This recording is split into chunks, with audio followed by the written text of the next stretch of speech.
How to play Cascadia, a simply satisfying tile-laying game. In Cascadia, you'll aim to build a perfect piece of the Pacific Northwest by connecting terrains and placing animals in them to satisfy the point cards that are drawn. To set up, place the wildlife tokens in the bag and shake them up. Take 43 tiles for a 2-player game, 63 tiles for a 3-player game, and 83 tiles for a 4-player game. Shuffle them and stack them face down on the table. Put the rest away. Randomly select one point card for each animal and place them face up. These show how you score. For example, the number of hawks that aren't adjacent to each other, and pairs of bears in your landscape. If it's your first game, cards with an A on are recommended. Give each player a starting tile and place it face up in front of you. Reveal 4 habitat tiles from the stacks and place a wildlife token from the bag below each. The player who last saw some wildlife goes first. Now, players take it in turns, in a clockwise direction, to draft a tile and associated token from the selection and add it to their landscape. You must place the tile so that its edges line up with at least one other tile in your landscape. You cannot place tiles on top of one another.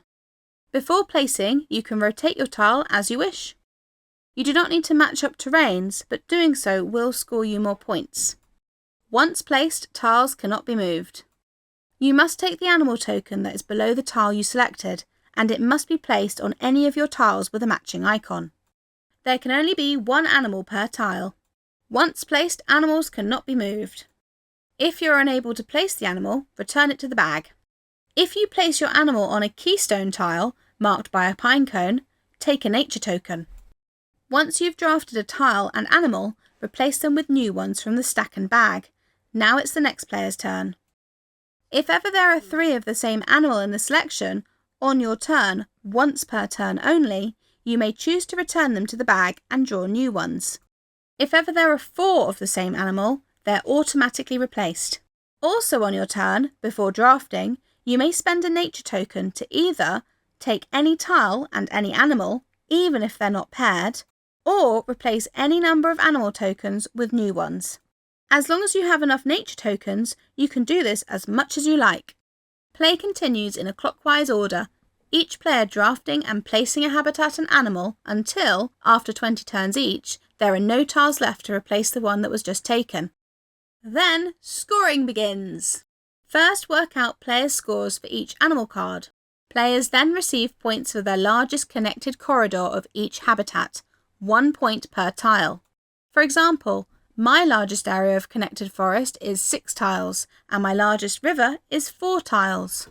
The player who has the largest connected area of each habitat also scores a bonus.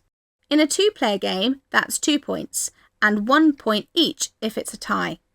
In a 3 to 4-player game, it's 3 points for the largest area and 2 points for the second largest area. If 2 players tie for the largest area, they get 2 points each. If more players do, they get 1 point each. Ties for second largest score nothing. Finally, receive 1 point for every nature token in your possession that you didn't spend. Whoever has the most points wins! In case of a tie, whoever has the most nature tokens wins, and if you're still tied, you'll have to share the glory. That's Cascadia, a pretty peaceful little game where you'll aim to obtain natural balance. Enjoy!